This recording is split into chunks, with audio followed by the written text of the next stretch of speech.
Con vuestra licencia, soberano Señor sacramentado. Hay una parábola que por estar aquí estos días no le he puesto a los niños de primera comunión, pero les he dejado material gráfico para que lo vean. Es una parábola que explican, cantan y desarrollan unas familias que tienen vídeos que se llaman Balibán, que a mí me sirve mucho siempre para hablarles antes de la confesión a los niños de primera comunión, porque está muy bien escenificado y cantado y contada la historia, pues justo la importancia de la confesión y lo que es la confesión. Todos recordamos la parábola del hijo pródigo. Un hombre tenía 2 hijos, el más joven de ellos le dijo a su padre: «Padre, dame la parte de la hacienda que me corresponde». Y le repartió los bienes. Y no muchos días después, el hijo más joven lo recogió todo, se fue a un país lejano y malgastó allí su fortuna viviendo lujuriosamente. Y después de gastarlo todo, hubo una gran hambre. Bueno, todos sabéis cómo se va desarrollando la parábola, ¿verdad? Como este hombre, cuando se acuerda de su padre que sus criados tienen pan en abundancia, sus jornaleros, y vuelve a la casa del padre. Y cuando aún estaba lejos, le vio su padre, se compadeció y corriendo a su encuentro se le echó al cuello. Dice el Catecismo de la Iglesia Católica, lo cito para que después no digan que no cito el Catecismo, es que me pasó. No, tranquila, que no va a ocurrir nada en este curso de retiro. Pero estaba yo predicando un curso de retiro en Los Rosales, en aquella época del COVID, ¿no? Y entonces el sábado por la mañana di positivo en el test de COVID. Con lo cual, pues llamé y vino un sacerdote a sustituirme y yo me volví a casa, porque no quería contagiar a nadie. Pero la vanidad humana siempre lleva a preguntar. Y entonces, cuando ya pasé el COVID y estas cosas, le dije a la gente que estaba en el curso de retiro: ¿qué tal ha ido el curso de retiro? ¿Qué tal el sacerdote que me sustituyó? Y todos, o por los 3 o 4, pues fueron diciendo: muy bien, porque además citó muchísimo el catecismo de la Iglesia Católica. Y yo entonces me planteé la duda de que se ve que no cito el catecismo de la Iglesia Católica. Así que ahora cada vez que lo cito, lo remarco, ¿eh? Cito el catecismo de la Iglesia Católica. Por si, pues no sé, a lo mejor me voy por el COVID dentro de un día. No creo que no. Pero bueno, dice el catecismo: el proceso de la conversión y de la penitencia fue descrito maravillosamente por Jesús en la parábola llamada del Hijo Pródigo, cuyo centro es el Padre Misericordioso. Y añade, que es la frase que a mí me encanta: solo el corazón de Cristo, que conoce las profundidades del amor de su Padre, pudo revelarnos el abismo de su misericordia de una manera tan llena de simplicidad y de belleza. Pues sí, Señor, tú que conoces a fondo el corazón del Padre, pues en esa parábola nos has dejado plasmado pues cómo es ese corazón de Dios Padre. Solo tú podías explicarnos cómo es. Nosotros, bueno, pues intentamos adivinarlo después de la parábola que tú nos has ido narrando con tanto detalle y con tanto cariño para explicarnos la parábola del Hijo Pródigo.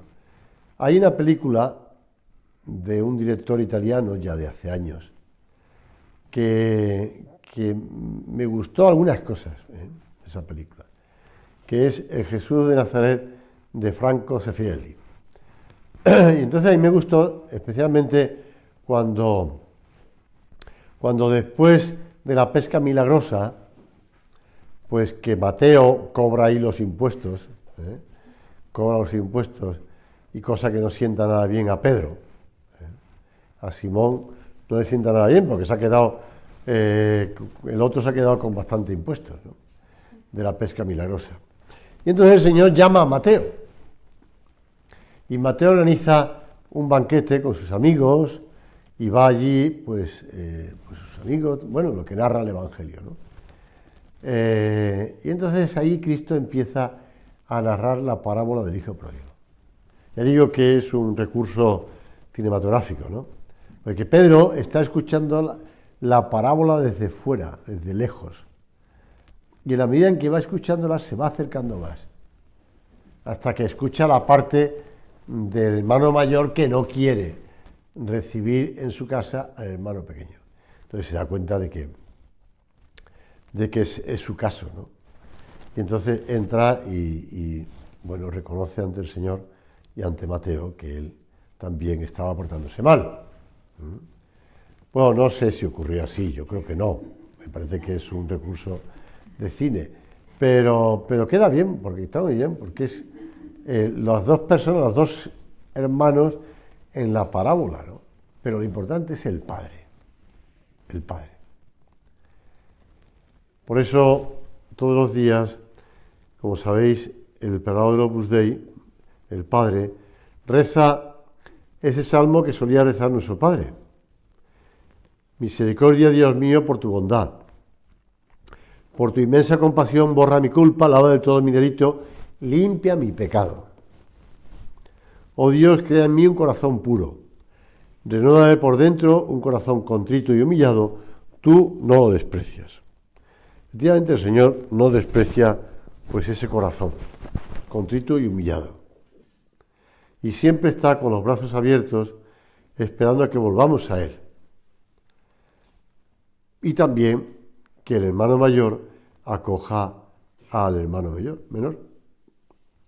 Por eso cuando Moisés intercede por el pueblo, ese pueblo que se ha olvidado de la alianza y que ha construido un becerro de oro, mientras él se encontraba en el monte Sinaí, pues Moisés no trata de excusar el pecado del pueblo, sino que apoya su plegaria en Dios mismo, en sus antiguas promesas, en su misericordia.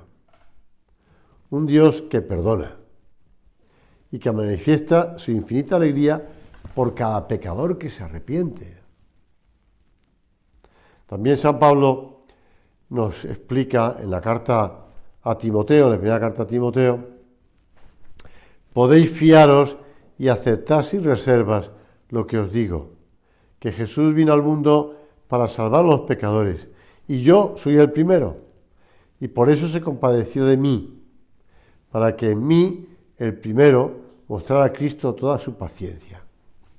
Qué bonito, ¿verdad?, que San Pablo se ponga por delante, reconociendo, pues, su falta,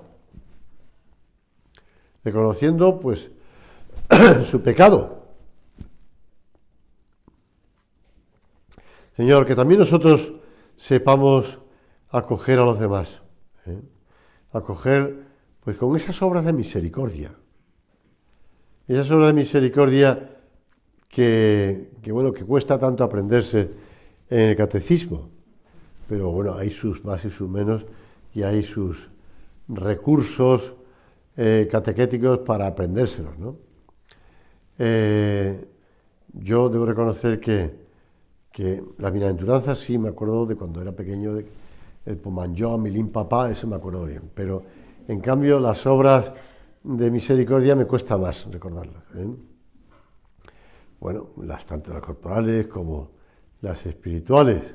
Bueno, pero no hace falta que las sepamos de memoria porque vamos repasándola y vamos reconociéndola. Pero tantas personas que necesitan de un corazón misericordioso, que lo encuentran en Dios, pero que también tienen que encontrarlo en nosotros. También nosotros tenemos que acogerles, tenemos que ayudarles, tenemos que tener, pues eso, comprensión, paciencia, cariño, a pesar de lo que esas personas pues hayan podido hacer. o lo que, bueno, o el daño que hayan podido hacer. Yo debo reconocer que a veces me molesta la típica persona que ha estado durante su vida pues haciendo daño y que después me cuenta, no, en el último momento se arrepintió y se confesó. Dije, pues encima podía haberse arrepentido unos años antes, ¿no? Pero bueno, debo reconocer que me molesta, lo digo en la presencia de nuestro Señor, que aparte de vosotras que os reís, Él también se ríe porque sabe que es así, pero que bueno, pues que no podemos ser así nosotros, ¿no?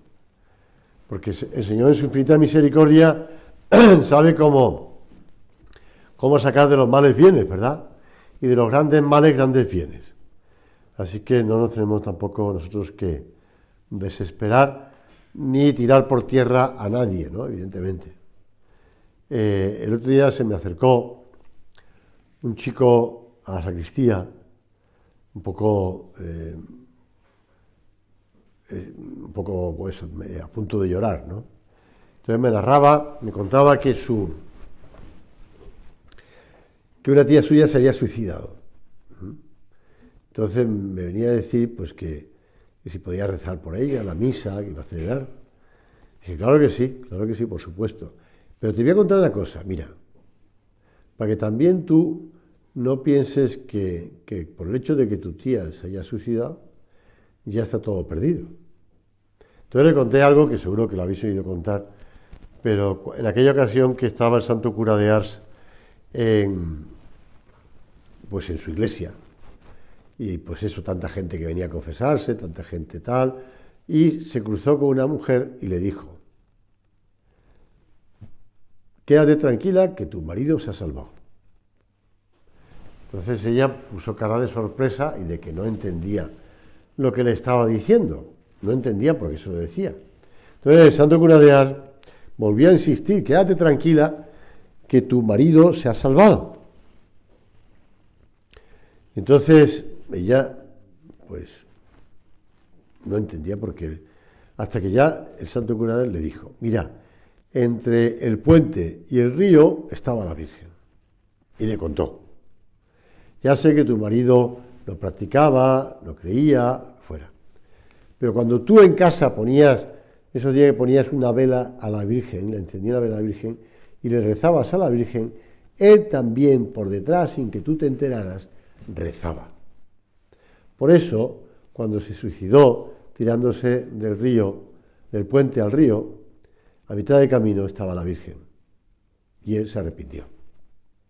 Bueno, pues esto se lo decía yo al chico, digo, mira, tú y yo vamos a rezar ahora por tu tía, pero las oraciones que recemos por tu tía y la Santa Misa, Dios la tiene presente antes de que tu tía se muriera, antes de que tu tía se fuese a suicidar.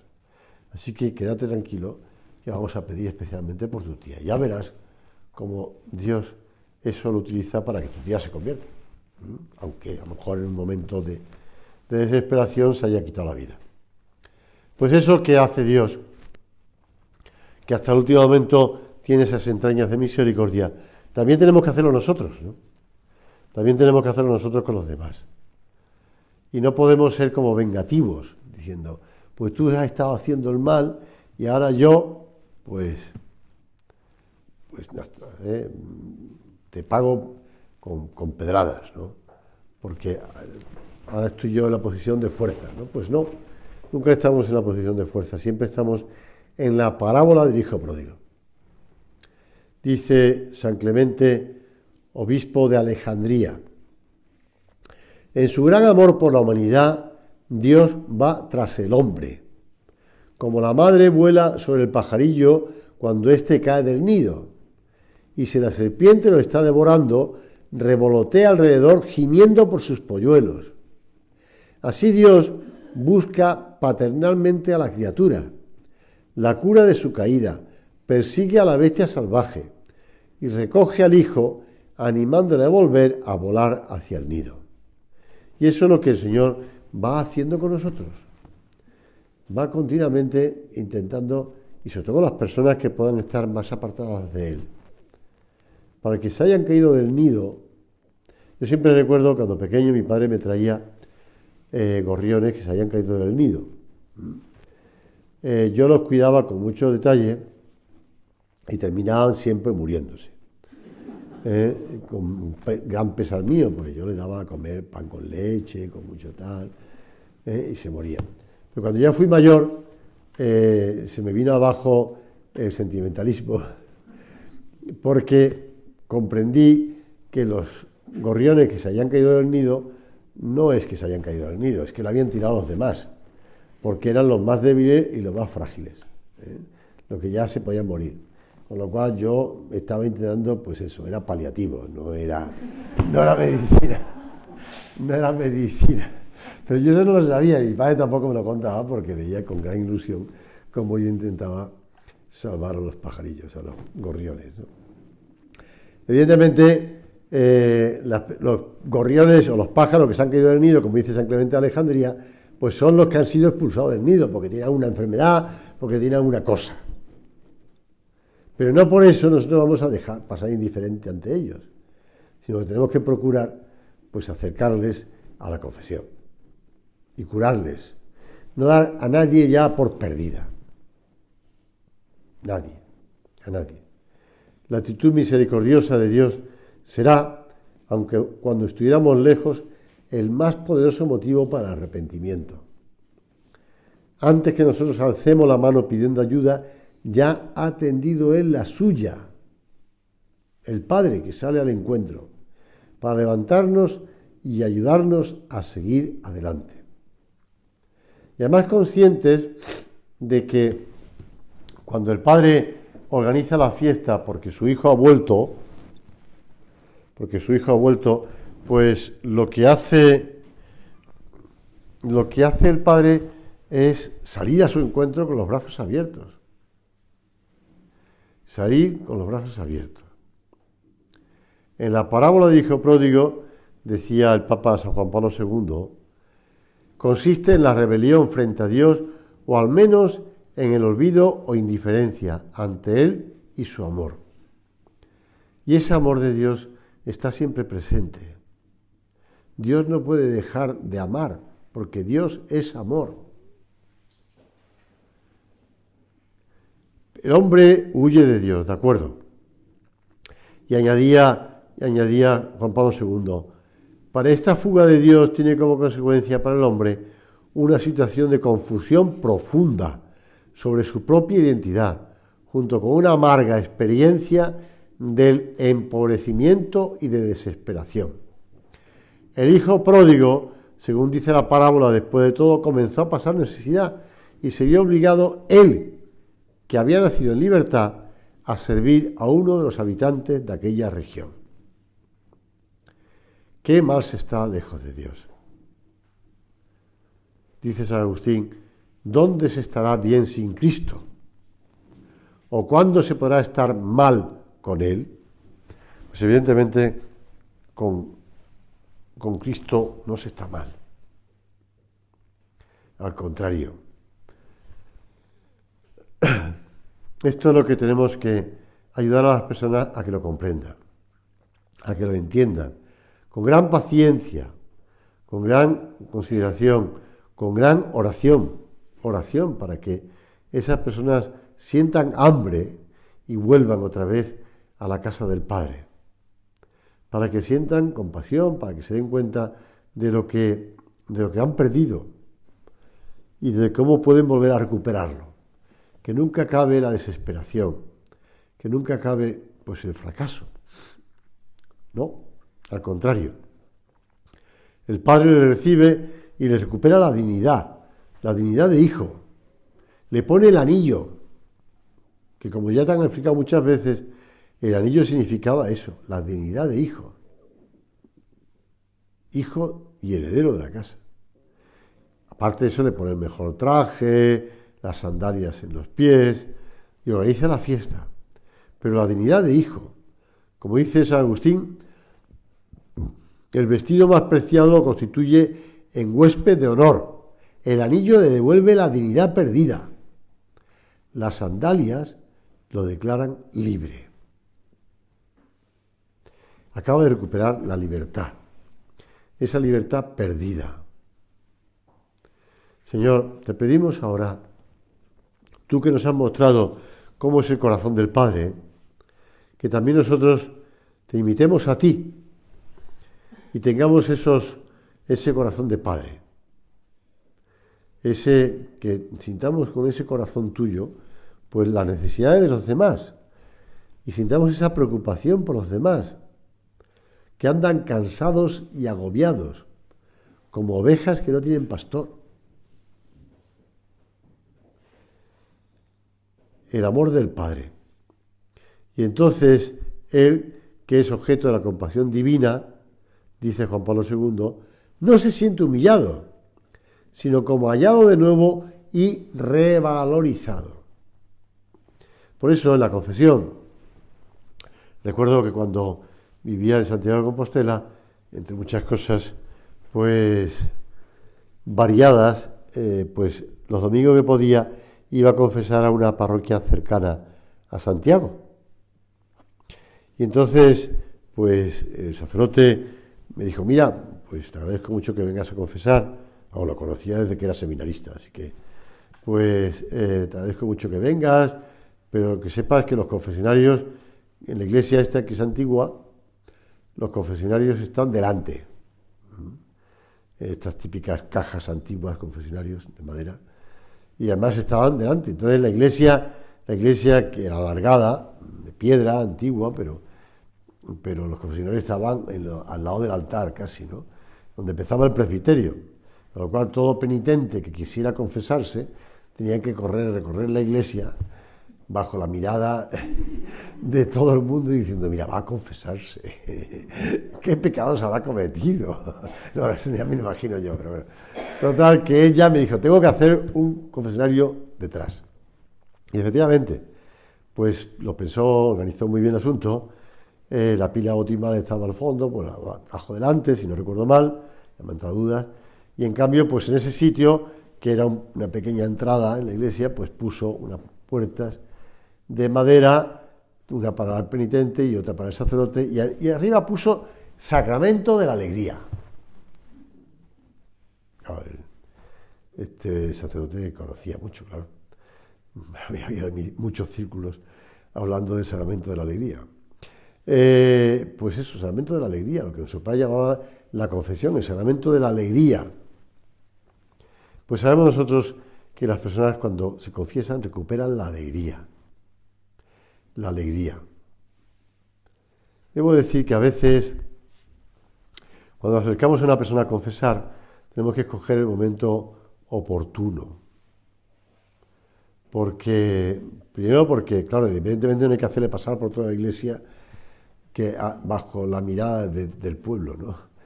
Y además, pues hay que intentar que si vuelve después de tiempo, pues que se confiese con calma, sin prisas, porque si no, pues tanto al sacerdote que le confiesa como al penitente, pues le costará más.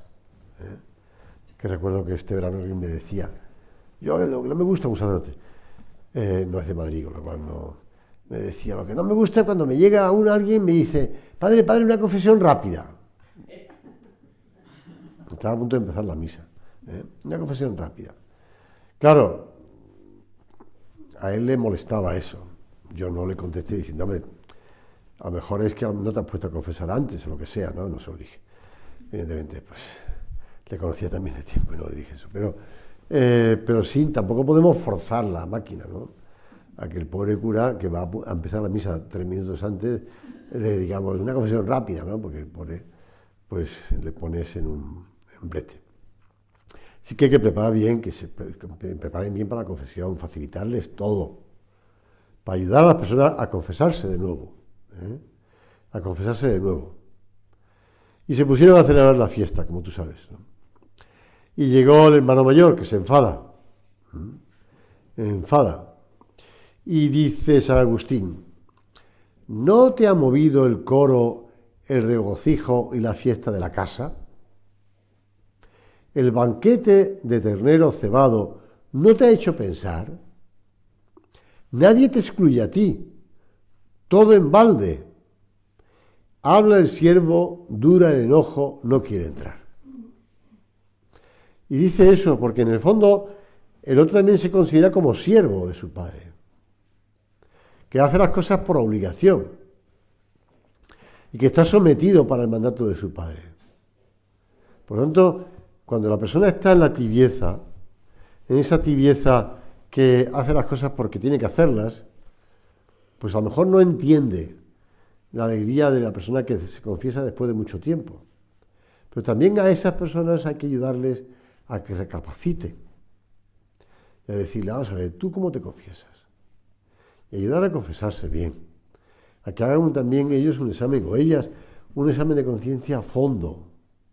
No por cumplir, sino porque ir a la casa del Padre también, porque el Padre se lleva una gran alegría también cuando cualquier pecador se arrepiente. Y todos somos pecadores. Y explicarle que nadie se escandaliza de nada. Y que no hay que hacer las cosas por obligación, ni por miedo al castigo, sino por amor. Por amor de haber ofendido a Dios, de haber contrariado, como decía nuestro Padre, a esa persona que tanto nos quiere, que no perdonó ni a su propio hijo. Cuesta, Cuando las personas están muy orgullosas de sí mismas, cuestan que entienda el amor de Dios puesto en delante. En cierta ocasión, que iba yo en Santiago de Compostela, es una anécdota que brindo aparte del público. Entonces, cuando iba yo en Santiago de Compostela, pues me escribió un sacerdote desde Nueva York, de hecho de la Comisión Regional. Y la he conocido de Roma y además, pues, bueno, bien, total, que me escribió y me dijo, oye, hay un sacerdote de una diócesis cercana a Nueva York, Newark, que está haciendo el Camino de Santiago, por favor, si tú le puedes atender cuando llegue a Compostela y tal. Ah, muy bien, estupendo, sin ningún problema. Y entonces, y además me dijo, mira, va escribiendo una especie de diario por el camino. Era muy gracioso. Iba escribiendo y en su parroquia le iban leyendo lo que escribía. Después publicó un librito. Y bueno, total, que cuando llegó a Santiago, pues le acogí con mucho cariño y nada, el día de Santiago de Compostela, pues concelebró allí con todos los obispos, vio que su nombrecito estaba también delante de una casulla para que se la pusiera, estaba encantado de la vida. Mínimo, ¿no? Le llevé a alojarse con otro sacerdote de la diócesis, que le permitió que lavara la ropa del camino y todo, y vivió allí, durmió, tal. Total, que el día 25 por la tarde la llevé a comer a un colegio mayor de allí, de La Estila, en Santiago de Compostela, en la convivencia que estaban allí, con la cual han puesto tertulia, tal, cuanto cosa, lo que sea. Y después dije, ¿yo qué hago yo con este hombre ahora, por la tarde del día 25 de julio? Digo, te voy a llevar al Finisterre, ¿te interesa? Me dijo, no. Me dice, te he llegado a Santiago de Compostela, que es lo que quiero. Ya, te llevo al Finisterre, hombre, y además así, desde la punta del cabo puedes ver Nueva York. Me miraba como diciendo, este hombre se le ha ido la cabeza. Total, que llegamos allí, y antes de subir al cabo, a la punta donde está pues, el faro y estas cosas, pues hay una ermita dedicada a un Cristo. Una ermita a un Cristo. Y entonces, pues entramos los dos. Estaba allí una buena señora a la puerta de la ermita. Y nada, pues estuvimos hablando con ella, estuvimos rezando, ella estaba contentísima de que un sacerdote norteamericano estuviera allí, y tal, no sé cuánto, tal. Y pues, nada, estuvimos allí, un Cristo clavado en la cruz, además con pelo artificial, con pelo natural. Y entonces me dijo, ¿sabes una cosa? Cuando ya salimos, ¿no? ¿Sabes una cosa? Yo en mi parroquia, una parroquia grande, yo en mi parroquia me dio por comprar un Cristo, estos muertos, ¿no? Un Cristo muerto como, pues no sé, de Gregorio Fernández, de aquí, de Castilla, ¿no? Un Cristo yacente, lleno de heridas y lleno de llagas y tal, y lo puse allí en la iglesia, en la parroquia. Y entonces la mitad de los parroquianos me vinieron a protestar. diciendo, pero ¿cómo pone ahí ese Cristo muerto, herido, tantas llagas, qué cosa más, no sé qué, tiene que poner un Cristo resucitado, ¿no? Un Cristo resucitado. Y yo le pregunté, ¿y qué hiciste? No, lo dejé allí, por supuesto. Y dije, ¿y la otra mitad de la parroquia? Los latinos estaban encantados con el Cristo, estaban encantados, no había ningún problema. No quiero ofender a nadie, pero estaban encantados. Estaban encantados. Pues sí, ese Cristo que muere por nosotros y que da la vida por nosotros y que el Padre lo envió para que se entregara, permitió que Él mismo se ofreciera a dar la vida por nosotros. Por eso, que miremos a Cristo en la cruz y vemos el amor que tiene por nosotros. Y esos ojos misericordiosos. Esos ojos de misericordiosos. Santa Teresa de Lisieux, hablando en esa historia del alma, dice: qué dulce alegría la de pensar que el Señor es justo. Es decir, que conoce perfectamente la fragilidad de nuestra naturaleza. ¿Por qué pues temer? El buen Dios infinitamente justo, que se dignó perdonar con tanta misericordia las culpas del Hijo pródigo, ¿no será también justo conmigo, que estoy siempre junto a Él? Pues sí, y le decimos a la Virgen, Madre mía, tú que tienes esos ojos misericordiosos, pues ayúdanos también a nosotros a ver a los demás con esos ojos misericordiosos.